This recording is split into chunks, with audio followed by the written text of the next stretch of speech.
everybody. I'm the Padre, and that's the Pritch. How are you? And how are you? How are you? If I could keep you down to those three words, this would be a pretty good show. But as you know, we're here to try to bring some joy and happiness and maybe some answers to some problems that you might have or some difficulties that you're going through in your life. And be that whatever it is, I want to start out with a little story, and then Michael can fill in, Michael the Pritch can fill in all the blanks. So it seems as though there are three fellows. Okay. Let's call them Feeling, Faith, and Fact. Oh, Feeling, Faith, and Fact. And they're going to walk along a very narrow wall. And Feeling says to Faith, hey, you know, I'm a little scared on this wall. You know, my feelings are not that we're going to make it. Can I grab your hand? And Faith says, oh, yeah, grab my hand, hold on here. And then Faith says, yeah, you know, my life is kind of up and down. Maybe I can hold on to Fact. So he grabs Fact's hand. So there they are, Feeling, Faith, and Fact, walking along the wall. And all of a sudden, Feeling start, oh, man, I don't know if I can do this or not. You know, this Feeling starts to fall, but Faith says, I got you.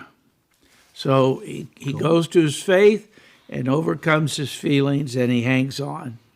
But a little further down the wall, Faith is going, you know, I don't know if this is true, honest. And he begins to falter one way or the other. So Faith is suddenly going, oh, I don't think I can make it. So he grabs on to Fact. And Fact says, just hang on. I'm the Fact. I'm the truth. I'm the way. I'm the life. So in the story, my fact is that God is God. Right. No matter what your feelings are, what your faith is, the fact is there's some higher power, there's some God somewhere for everybody. Exactly. So even though your faith might falter, or you may switch faiths, or you may not find what you're looking for in this faith, or you're feeling one way or the other, and you know, feelings have a lot to do with whatever you do in life. Because if you feel bad about something, right, and you feel, I got a feeling about this thing, right, that it's just not right, and you begin to falter. So feeling, faith, always, sometimes might fall. But the fact is, God's going to be truth, goodness, beauty, right there for you. For you, hanging on. I like that was good, Aaron. Well, it was something I remembered driving over here this morning.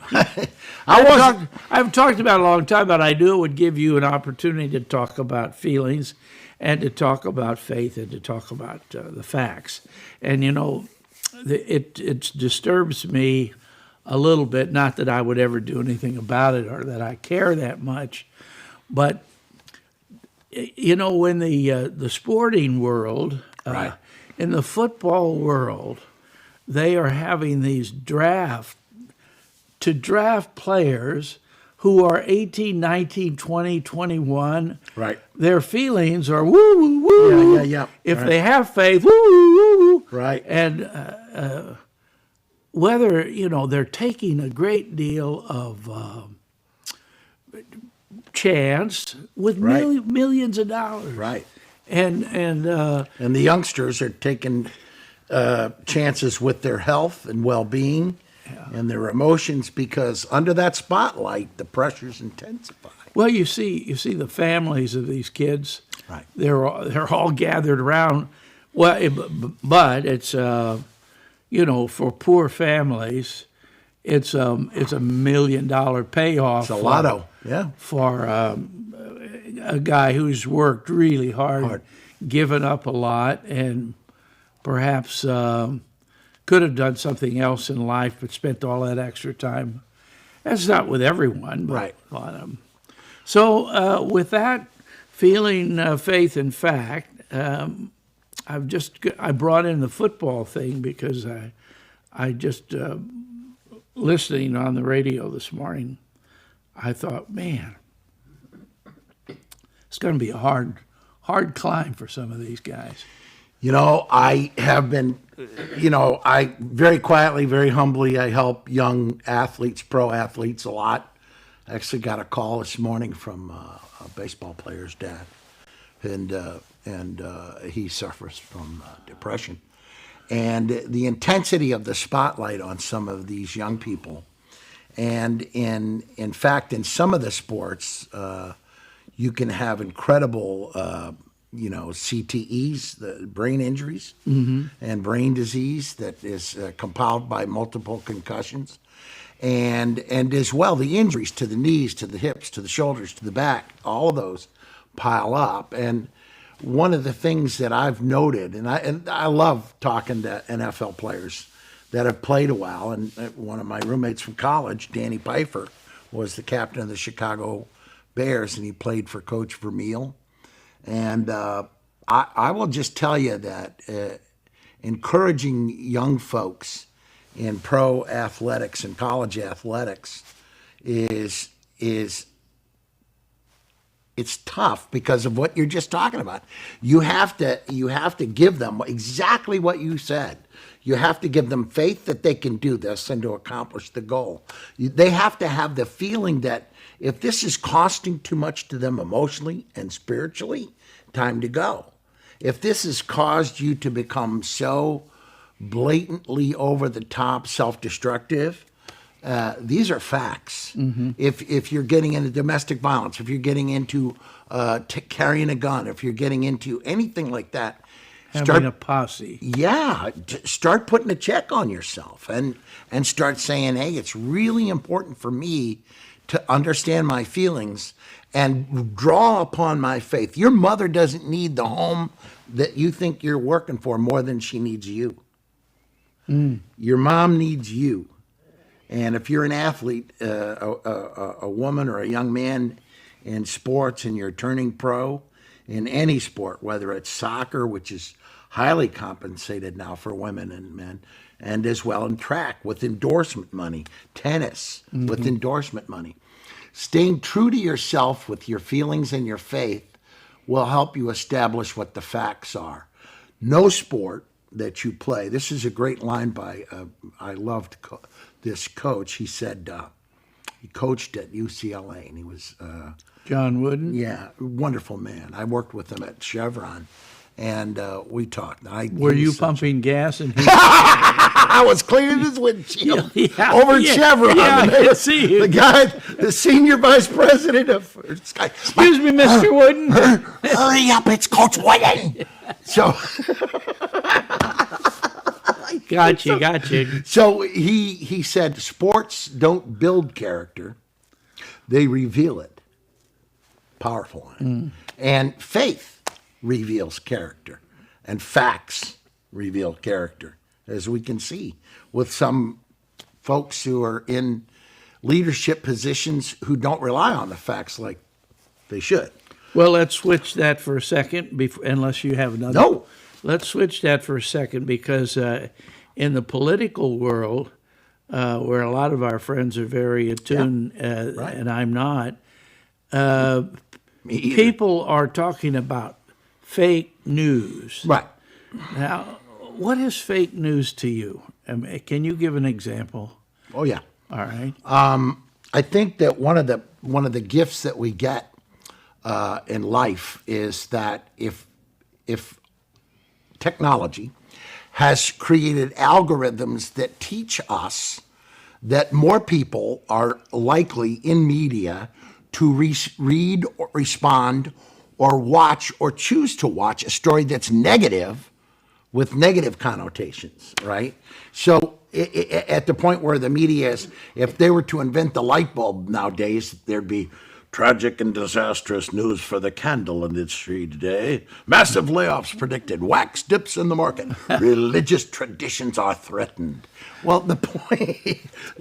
I think you've used that before. I have, yes, and because You're making a point, a salient point. You know what that means. You went to college. Yeah. Salient comes from salt. Solace means salt. It's a salty point, which means it's got flavor and you can taste it. It's not just blah. Here's the Here's the point. salient point. When a person begins to rely on fake things, now setting aside people that have employment positions where they have to become an undercover person or pretend to be somebody else in order to get information or intelligence, or be a person who is trying to establish facts by projecting how they come up with the facts. Other than that, especially... Well, it could be like an actor like yourself. Well, of course, that's... When you have to put on another face. Face to meet the other faces, yeah. What, can you imagine having to put on another face from this? Yeah. Luxurious. No dimple here, but... But a pimple there. So what happens is, well, that was that line by Jiminy Cricket. He said, oh, well, Pinocchio doesn't want me around because what does an actor need with a conscience anyway? So what I'm saying is, and I think essentially this is it, I work a lot with young women and men who have done undercover work to help them reassimilate into culture after they've been on assignments for a while. And I just kind of guide them back to a comfort level to be with their kids and to watch their tempers and to remember that while they were working undercover, the people they were around were treacherously dangerous. But it's important for us to be able to find ways to help them in that same fashion. That's the thing about fact. Know who you are. There's a line by E.E. Cummings, the poet. To be yourself in a whole world full of people trying desperately to make you be exactly like them is to fight the greatest battle that ever was or ever will be. If your core self knows who you truly, truly are, you will live that, and you will have your faith, and then in the same way, those feelings will guide you to the higher, as President Lincoln said, the angels of your higher nature, which is to always do good to do good. John Wesley said, do as much good as you can in as many places as you can, for as many people as you can, and many times as you can. Do good, do good, do good. And it's powerful, powerful instruction for a person who's might be floundering in stormy seas. So there we had E.E. Cummings, we had Abraham Lincoln, we had, who was the third one? Huh? Oh, what a show off. What a show off. Abraham Lincoln said, E.E. Cummings said, well, what does the Pritch say? He says everything that everybody else says. Yeah. I repeat what Pritchard's they say. a parrot. That's But what. Wee, wee, wee. Father want a cracker. Father want a cracker. Anyway. Just kidding, of course. Of course. I know that you could remember all those things is amazing for a guy who watches the Three Stooges. I knew. Why did I know that was coming? Calling Dr. Mo, Dr. Larry, Dr. Curly. See a man about a dog. That is all. Okay, sorry. What's going to happen if you can't walk and you have to sit that much longer and watch TV? Well, then, behind every big man, there's a big behind. Yeah. And so it will grow exponentially until it has its own congressman. And so we'll have representation here, folks. Yeah, right. We're not going to be gerrymandered. So, so I'm sorry. Folks, I apologize to you super religious folks out there who don't laugh at these kind of things. It's just plain wrong. And after this is over, I'm going to confess to him that I shouldn't have been so completely inappropriate. Oh, okay. I can't wait to give this guy a penance. He's going to be washing my car for weeks. Boy, that's it. Oh, never mind. So we've gone from feeling to faith to fact, and then to fake news. And I ask you for an example. I didn't ask you what do you think the reality of that is? I mean, where people will you you spoke to the negative. You know, Right. we all look negative is the news. You know, you don't Right. find any good news Right. in the media necessarily. Well, the because technology guides you to that to get the most viewership as well. That's called algorithms and logarithms. So if you're guiding people to read the negativista stuff, then it's important for us to be bringing the light of positivity, optimism, compassion, connection, because they're now presently in politics attacking social emotional intelligence as if it's wrong because it gives permission to be too compassionate toward people whom you disagree with.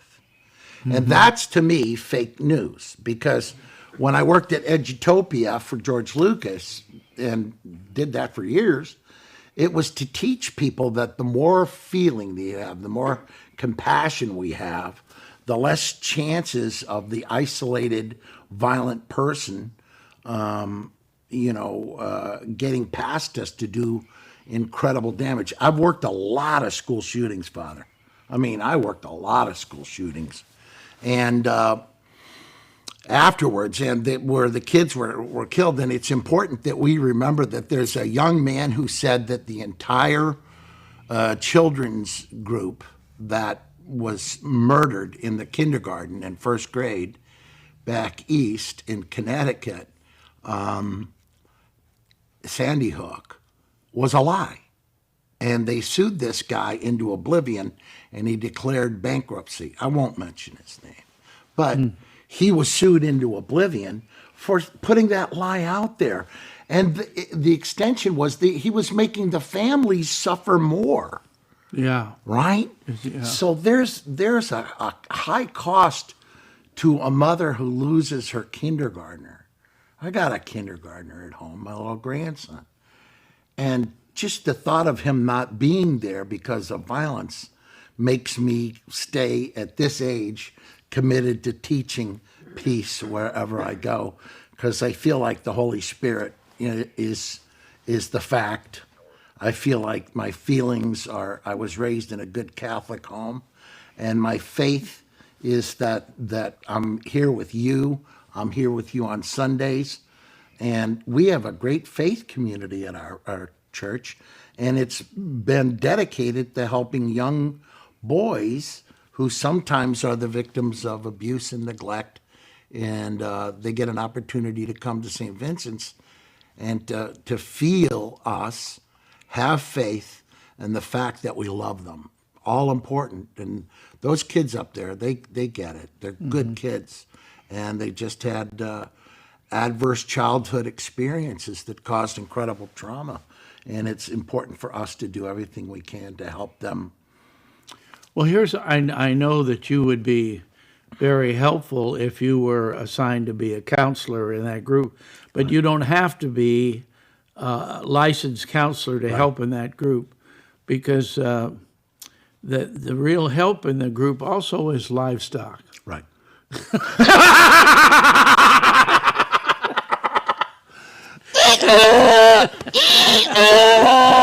No. Oh, okay, sorry. No, they just with the wards of the court that way, they have built in a ranch so that they have horses. Horses, equine therapy. Yeah, equine. There you go again, using big words. Big words, sorry. Kids wrote them. Horses, I love it. horses. And it's so neat to see some of these little guys that have T-shirts on it that say Wrangler. Yeah. Because they've gotten to the point where they know how to take care of a horse. And for some kid who's raised in a ghetto or city place where they don't know grass or they Right. don't know the outdoors at all, it's an amazing way of getting them maybe not completely back on track, but at least assisting them to see that the world is bigger than that little neighborhood where you belong to a gang or you don't make it, or you do drugs or sell drugs or whatever, and that's all that you could do to make a living there. One of the young boys up there is about 14. He said, I get to take care of some of the horses, and I love them. in a way that I was never loved. And that alone tells you everything you need to know about faith and feelings. And the fact is that many of our youngsters heal well. We have those young people that really need that sense of community, that there's a bunch of people praying for them, a bunch of people taking care of them. Robin Williams used to help me out so much. He would give me things that people had gifted him, and I would bring them up with his wife Susan and Becky and Dan. They would give me this stuff to give to the kids, and it was just remarkable to watch the kids get this stuff from Robin. And that kind of connection of just giving a kid these really wonderful things that were given to him as a superstar, swag bags, they call it. And just watching some of the kids come walking down, I'm not kidding. One of the kids walks down in a $1,500 silk biking shirt, and he looks at me and goes, "Come on, man. Am I perfect or what?" I was like, we were howling, Everybody was applauding. You stand around on the steps of St. Vincent's, right? And it's an exquisite shot. And it says Pirelli. And he goes, "Is this, what is this?" And I go, "Well, it's a kind of a bike, tires and stuff like that." And he goes, "Oh, I thought it was a restaurant." And I was like, well, in a way, you ride your bike to the restaurant and have a little pasta. There you go. Pirelli pasta. Oh, boy. So, the celebs that you know who gift me usually give a poster. You had to bring that up. Had to bring it. Tell it, it's me. But here's the thing. No, I don't need a poster. No, I don't need a poster. Yeah, my bathroom is too small. Yeah, but those posters, the posters from the early 70s and 80s, the Bill Graham posters for Winter Garden and that stuff, man, those are like epically priced now. Oh, they are? Oh, yeah. Where do you go to get them? Down in San Francisco, they got poster shops all over there. And you can buy the old ones that, people, but if you can authenticate, man, it's a big deal. And you could have thought about that before you insulted the people that were. No, I didn't mean it. I meant to insult you. I know you can take it. I can't take it. You're a big man, and you're bigger than I am, so I better be careful. But I have a tiny brain, which is really more important for a big person to have a tiny brain. Makes you almost qualify as dinosauric. As my wife and grandson have pointed out, Grandpa's a dinosaur.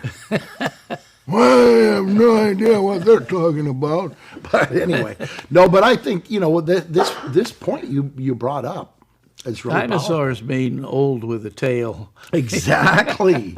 No, the point that I brought up was something that you pretty well have forgotten about, right? That's why I bring it up. Exactly. We are so bad. I can't believe how good you are. I hang on to things like that. Can I ask you something? Now, don't look away from me when I ask you this. This is what I ask my parolees and probation people. Don't look away. Don't look away. Okay. Do you look and don't look away? Do you kind of enjoy sometimes antagonizing people? Don't look away. You want me to answer or look away? No, I want you to answer. Only if it's somebody that I know can handle it. Why do you laugh at that? So I know you can handle it. Because it's 40 years of you assuming I can handle it. I'm very Elmer Fudd is very sensitive. It's that old shotgun. He's not allowed to have the shotgun now. Oh, he isn't? No. So what? They don't cut all those cartoons off, though, do they? No, they don't cut them off, but the new ones, Elmer Fudd with the shotgun, it's considered, You can't hunt rabbits anymore. You can hunt rabbits, but you must do it with a slingshot. Well, yeah, something less Please, with me, let me go. My rabbit's no longer with the shotgun on the show. Okay, so please. You know, I got to see that you get more Three Stooges in your house. Oh, yeah, I have a Three Stooges tie that my wife deliberately hid from me for almost 6 years. And she gave you the black one because that'll go good in the mortuary. With the egg yeah. and the whole family will be like this. Boy, this is Dad.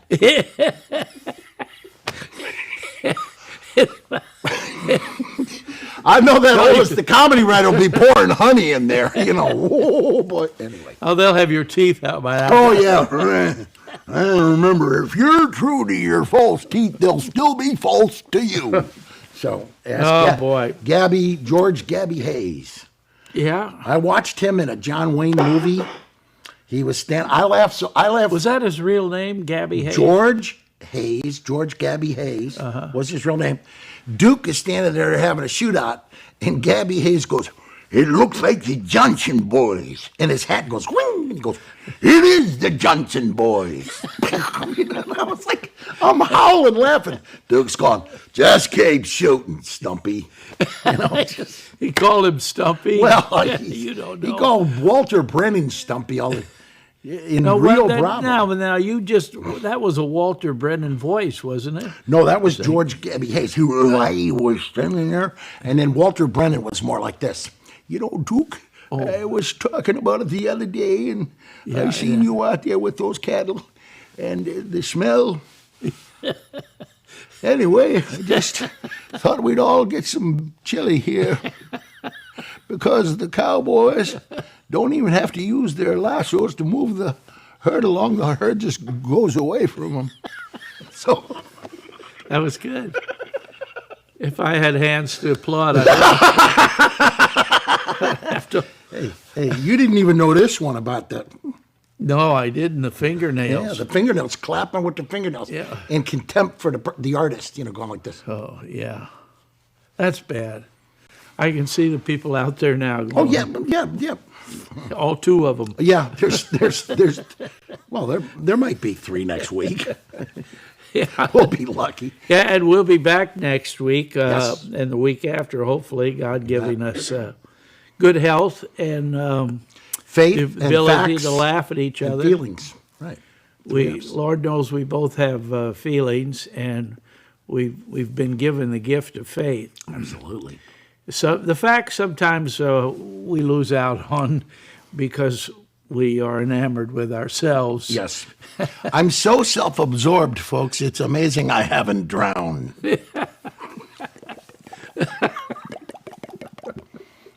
My wife points that out to me. She goes, "Not everything is about you."